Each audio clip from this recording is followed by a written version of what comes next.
Based on real events, one day in 1921, a ship carrying a large number of Spanish immigrants was slowly making its way towards South America. However, while passing by a remote island off the western coast of Spain, the ship unexpectedly struck a reef and sank. A total of 210 passengers and crew members perished at sea. Only 50 survivors were rescued by 3 women living on the island. Soon after, a journalist from Spain arrived on the island, hoping to conduct an in-depth report on the shipwreck. But as the investigation progressed, the journalist began to sense that this seemingly simple and rustic island was filled with a strange and eerie atmosphere. Even more chilling was the suspicion that behind this maritime disaster lay a shocking and unspeakable secret. The story takes place on a remote and beautiful island, which is the private property of a Spanish duke. The island is home to over 100 enslaved people who make their living through farming and fishing. They are required to pay tributes and rent to the duke regularly. One morning, all the able-bodied men on the island received an order from the duke. They must immediately leave the island in a group and travel to the distant mainland to purchase supplies. Only 2 men were left behind to look after the elderly, women, and children. One of them was the gentle and refined teacher Tomás. In addition to teaching children to read and write, he also worked part-time as the island's lighthouse keeper. The other man left behind was the island's overseer, a sinister and lecherous man who often abused his power under the duke's name to bully the islanders. Since the supply run would keep the men away for half a month, the lustful overseer set his sights on María, a single young woman on the island. He threatened her, demanding that she pay her rent within a day, or else she would have to pay with her body. María, bold and straightforward by nature, was not one to back down easily. She had long harbored a quiet affection for Tomás, the lighthouse keeper, and had no intention of submitting to the overseer's disgusting demands. With no food or rent to offer, that evening María picked up a sickle and went to confront the overseer. Concerned that her sister might act rashly, Maria's older sister, Josefa, followed her with an oil lamp. When she reached the seaside, she found María already wrestling with the overseer. As the fight intensified, the sister rushed to break them apart but was grabbed by the throat by the enraged overseer. In a panic, María picked up the sickle that had fallen to the ground and slashed the overseer's throat. After killing him, the sisters hurriedly dumped the body into the sea and quickly fled the scene. Not long after they left, a large steamship struck a hidden reef near the island and sank. Soon, desperate cries for help echoed across the water. The commotion alerted the island's residents. Tomás, the lighthouse keeper, rushed to find the overseer so they could rescue the survivors, only to be told by the overseer's wife that he was currently missing. Left with no choice, Tomás went to the shore alone to assess the situation. By that time, many islanders had already gathered at the coast, including María and her sister. Due to the thick fog blanketing the sea and the choppy waves, no one dared venture out to rescue the drowning passengers. As it became clear that everyone on board might drown, María stepped forward, boldly volunteering to help. She called on her sister and her best friend Anna to join her in taking a small boat out to sea for the rescue. Before they set off, an experienced elder on the island warned the 3 heroines. If they encountered a panicked, drowning victim clinging to the boat, they had to shake them off quickly. Otherwise, the small boat could easily capsize. In that case, they wouldn't be able to save anyone, and might even lose their own lives. Taking the elder's words to heart, the 3 women rowed their small boat into the dense fog. With very low visibility, they could only follow the sound of the cries for help. Suddenly, a frantic drowning man grabbed the side of their boat and clung on tightly, causing it to rock violently in the waves and nearly tip over. In a panic, Anna picked up an oar and struck the man's fingers, breaking them. In pain, he let go and sank into the sea, disappearing beneath the waves. The 3 women were both terrified and guilt-ridden, but they soon discovered 2 lifeboats lost in the fog. The lifeboats were packed with people, and the women quickly comforted the frightened survivors. At dawn, the fog lifted and the sea calmed. The women led the survivors back safely to the island. In total, they rescued 50 people, while the remaining 210 on the ship were tragically lost. Once word of the shipwreck spread, the Duke, who rarely visited the island, immediately arrived with a group of guards and a newspaper journalist. Tomás recounted the heroic actions of María and the others. The Duke openly praised the bravery of the 3 women and promised to report their deeds to the local government in hopes of securing them rewards and recognition. Meanwhile, the guards interviewed survivors to determine the cause of the accident. It turned out that the island's lighthouse had fallen into disrepair, and its light was extremely dim. As a result, the ship lost its way in the fog and struck the nearby reef. With the help of the islanders, the guards were only able to recover a small number of bodies. The majority had been swept away by the sea. Strangely, most of the recovered corpses were badly mutilated. Some were missing fingers, others had lost teeth. Moreover, all valuables had mysteriously vanished from the bodies. Still, there seemed to be reasonable explanations. The waters in the area were known to be dangerous and treacherous, and pirates were often seen nearby. The bodies may have been mutilated by being smashed against the rocks by the waves.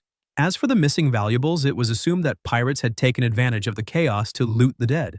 While the guards dealt with the bodies, the journalist León interviewed María, her sister, and Anna, intending to publish their heroic story. However, during the interview, the three women appeared strangely uneasy. Instead of looking proud or joyful over their recognition, they seemed anxious and unsettled. Curious, the journalist asked why they didn't seem happy.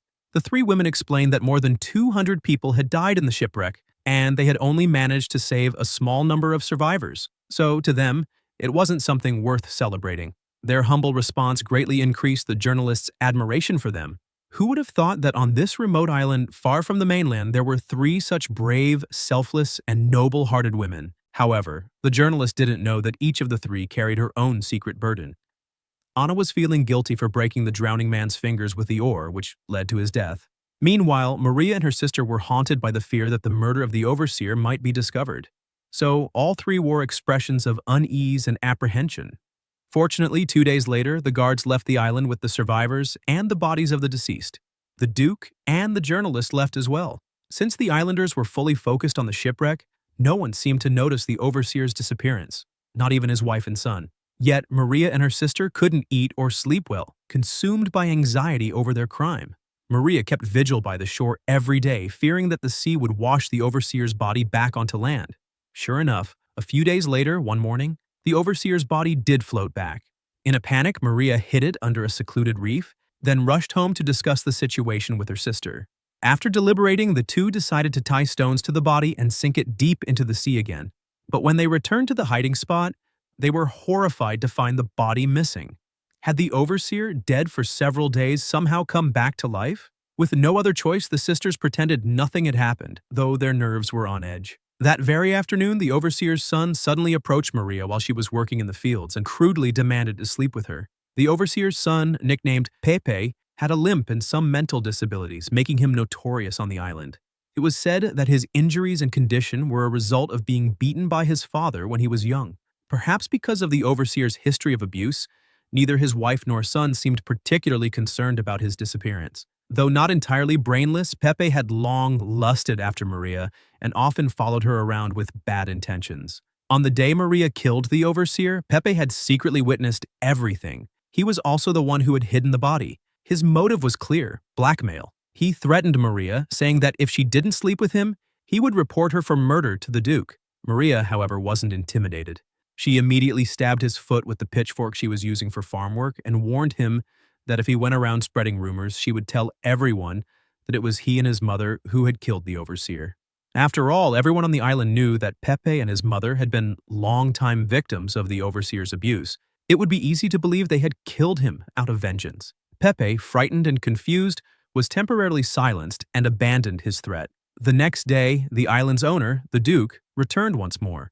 On behalf of the local government, he distributed monetary rewards to the islanders and announced that María, her sister, and Anna would be taken to the city to receive further recognition. It turned out that the journalist, deeply moved by the women's bravery and humble spirit, had written a heartfelt investigative report that caused quite a stir in the region. The local government took the incident very seriously. Not only did they award the islanders and the three heroines, but they also planned to allocate funds to rebuild the island's old, dilapidated lighthouse. As the owner of the island, the Duke felt honored and proud, so he personally came to the island to escort the women. Along with María and her companions was the overseer's wife. The four women represented the island's residents and attended a grand commendation ceremony. However, in the face of all the praise and applause, María and the others felt only nervousness and unease. Thankfully, the ceremony was mostly a formality and ended quickly. Returning to the island, María thought life could finally return to normal. But unexpectedly, the journalist who had written the previous report came back to the island. It turned out that his editor had instructed him to write a follow-up story on the shipwreck. While gathering materials for the new piece, the journalist stumbled upon a suspicious clue from one of the survivors. The survivor recalled that before the accident, she was standing on the deck enjoying the breeze. In the thick fog, she saw two faint lights, and with the naked eye, it was impossible to tell which one came from the actual lighthouse. Because of this, the survivor believed that the ship's first officer might have made a fatal error in judgment, mistaking one light for the other, which led the vessel to crash into the reef. This testimony shocked the journalist. He remembered that on remote islands, some locals would sometimes use flashlights to mimic lighthouse beacons in order to deliberately mislead passing ships into crashing, so they could loot them afterward. Connecting this with the previous facts, that many of the ship's passengers and crew had lost their valuables, and that most of the recovered bodies were mutilated, the journalist began to suspect a horrifying possibility. What if this shipwreck that killed 210 people wasn't an accident at all? Driven by this suspicion, he returned to the island for a deeper investigation, but only now did he realize that the supposedly simple and kind islanders were actually very hostile to outsiders. Everyone he approached rejected his attempts to interview them. Eventually, it was the overseer's son who helped arrange temporary lodging for the journalist. During their conversation, the journalist noticed an injury on Pepe's foot and asked about it out of concern. After hesitating for a moment, Pepe took him to a hidden spot by the sea and dragged out his father's corpse from beneath a rock. The body was badly decomposed, but the neck wound clearly indicated he had been murdered. Pepe then claimed that it was María, the supposed hero, who had killed his father. He said the injury on his foot was also inflicted by her. Trying to gain more of the journalist's trust, he even lied and said that it was María who had been waving a flashlight near the shore on the night of the accident, leading the ship to crash. He claimed that his father, the overseer, had discovered Maria's criminal act and confronted her, only to be silenced permanently. Pepe's words left the journalist completely stunned. He immediately informed the island's security force. The guards arrived at the island shortly afterward and searched Maria's home. On this poor, ocean-colored island, a flashlight was a luxury item. Most islanders still used torches and oil lamps, whose faint light could never attract the attention of a passing ship. So now, as long as a flashlight was found in Maria's home, it would basically confirm her guilt.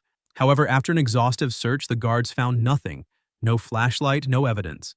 Losing patience, they ended up scolding the journalist, saying he was out of his mind to believe anything Pepe said.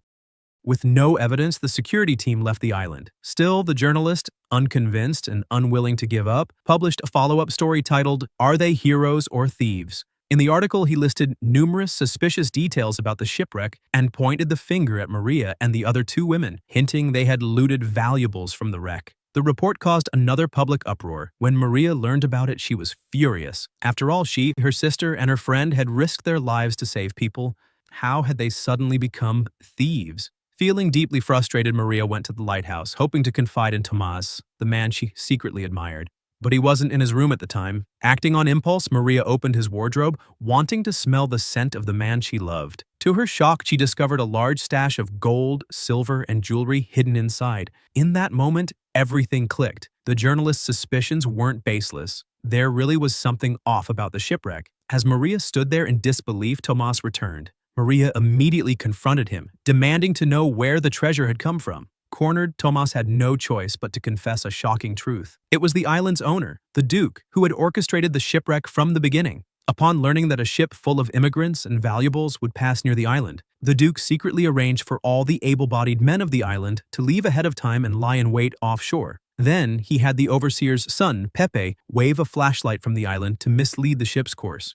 After the ship struck the reef and sank, the hidden islanders swarmed the site and began looting the victims' bodies. Some corpses had missing teeth because their gold teeth had been pried out. Others had broken fingers because bloated corpses made it hard to remove rings, so the looters simply snapped the fingers off. As a result of the wreck, the Duke not only made a fortune, but also used the opportunity to apply for government funding to rebuild the lighthouse, profiting both in wealth and reputation. Tomás also told María that he had learned from Pepe that she had killed the overseer, so he offered her a deal. As long as she kept quiet about the shipwreck, the Duke would find a scapegoat to take the fall for her murder, and the matter would be buried forever. But María, who had a blunt and honest nature, was already deeply disillusioned with the man she once adored. She decided to come clean. She would admit to killing the overseer and expose the Duke and the islanders for their horrific crimes. Unfortunately, the Duke had already made his move. He had reported Pepe to the guards, accusing him of murdering the overseer. After a rushed investigation, Pepe was convicted, and the murder case was closed in haste. As for the growing suspicion around the shipwreck, the Duke used his influence to suppress public criticism and bury the story. Meanwhile, the journalist who was still on the island had already figured out the truth, but he knew he didn't have the power to expose such a large scandal. He could only prepare to leave the island in resignation. Before he departed, He met with Maria and sincerely apologized, saying that even though he lacked the strength to reveal the truth, he still expressed his deepest respect for her and her companions, who had risked their lives to save others without expecting anything in return. His words made Maria's eyes well up with tears. In an age where justice could not prevail, perhaps, this was the greatest comfort a good person could receive. In the final scene, Maria and her sister mustered the courage to row their small boat away from this island filled with lies. In a place where right and wrong had lost meaning, not going along with the wicked was perhaps the strongest stand a good person could take. Spanish suspense films have always been a shining presence in world cinema. While The Island of Lies may be of average quality, it is notable for being based on real events. The three women who saved people in the film each have real-life counterparts. But in reality, the fate of these heroines was even more tragic. Though they bravely risked their lives to save others, they received no thanks or honors. Instead, they were slandered by rumors of looting the shipwreck victims and despised by the local community. In the end, they spent the rest of their lives in confusion and sorrow, never truly understood or vindicated. Perhaps, even being a good person requires the right environment to thrive.